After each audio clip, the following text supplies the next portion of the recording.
Mardi 23 janvier, Jeanne Moreau aurait soufflé sa 96e bougie.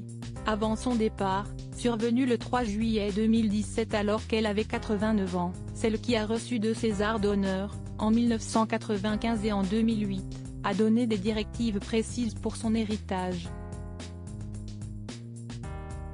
L'immense actrice a tenu à léguer tout ce qu'elle possédait à une fondation pour le cinéma, le théâtre et l'enfance, au nom de la transmission, avait confié Robert Guillemont, l'avocat de la star dans le JDD en 2017.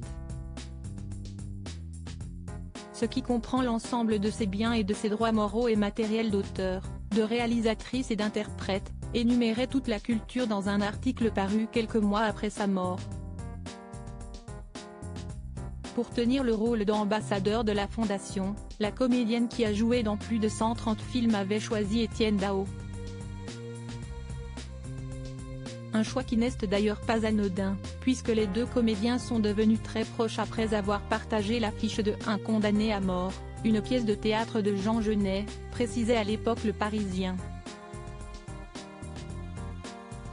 À la présidence du fonds Jeanne Moreau, CST Robert Guillemont, qui a été nommé.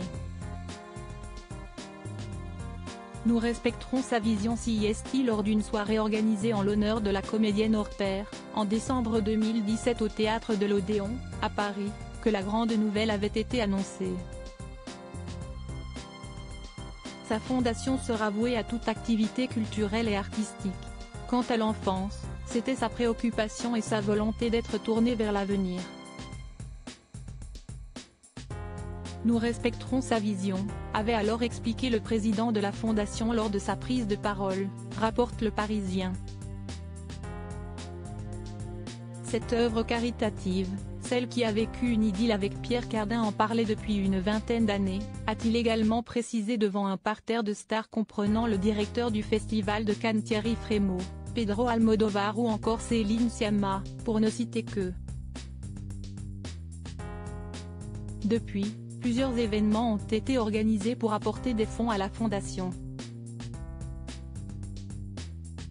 En octobre 2020 par exemple, une vente aux enchères de plusieurs biens ayant appartenu à l'actrice est tenue sur le site d'Art Curial.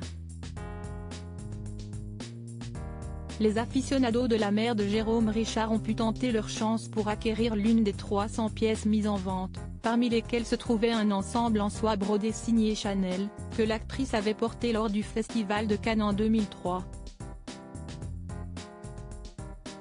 Article écrit en collaboration avec 6 médias. Crédit photo, Angélie Rindoff.